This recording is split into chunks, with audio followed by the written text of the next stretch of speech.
My horoscope says that a nagging problem at home can wait a few more days. Thank God, because I really didn't want to unload the dishwasher.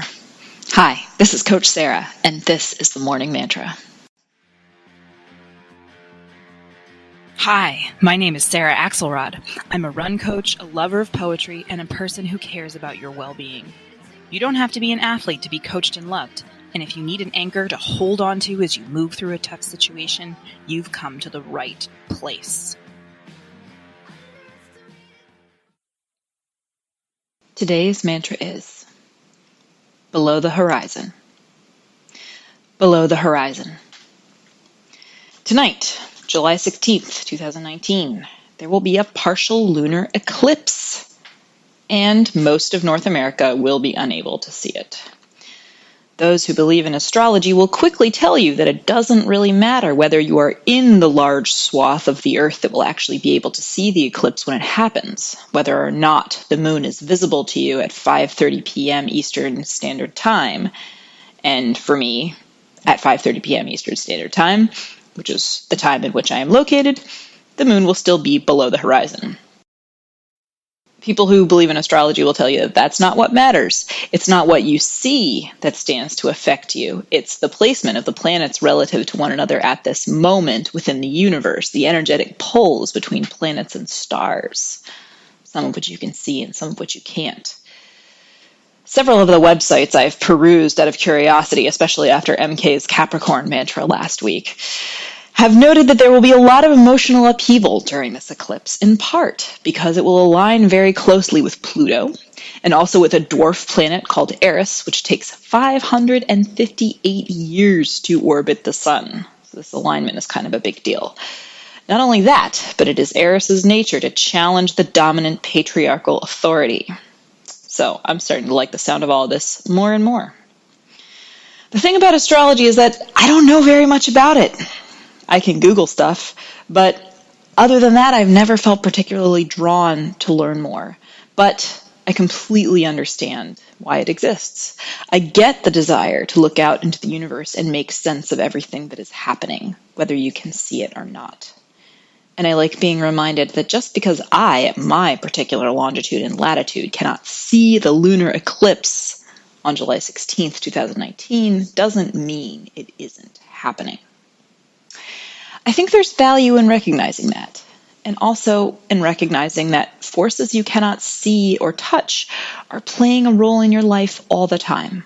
If you're searching for a job, yes, you and your resume and your cover letter matter, but beyond the walls of you are other people with priorities and standards and biases that you cannot know about and probably never will. If you're an athlete preparing for an event, you know that beyond the consistency of your training and the quality of your sleep and food and recovery, most of the factors deciding the outcome of your race have nothing to do with you. That's going to be weather, race course, and, yet again, other people in your midst. If you're grappling with a situation in your emotional life, whether in your family or just within yourself, your reactions to stimuli are a product of your rational decision-making mind only to a certain degree, because you are also dealing with the culture you were raised in and how it's impacted you, the culture your parents were raised in and how it impacted them and the way they taught you to be, the pressure you put on yourself that you might not even recognize as such. This is why therapy is so good and so helpful. An interlocutor who has a set of lenses that he or she can put on from a distance and see the way things have aligned around you in ways that you, from your own experience, cannot. Just because they are below the horizon does not mean they aren't exerting their pull.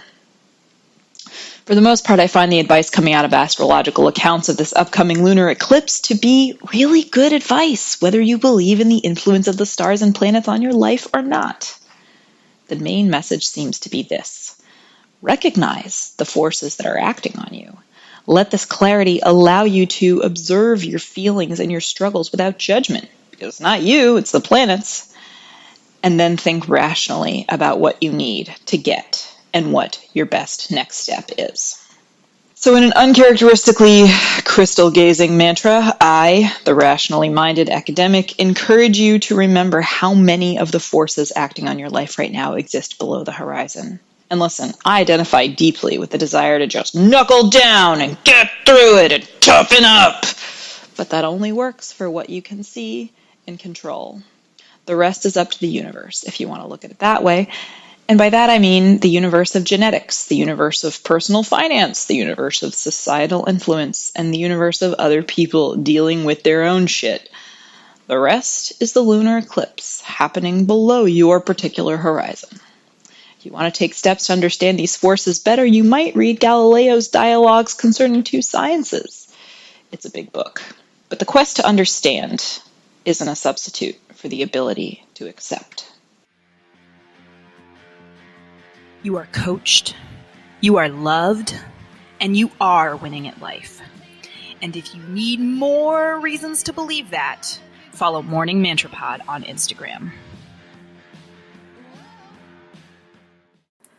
Don't forget, if you need a mantra, you can always ask for one at info@coachedandloved.com. Again, that's email info, INFO, @coachedandloved.com.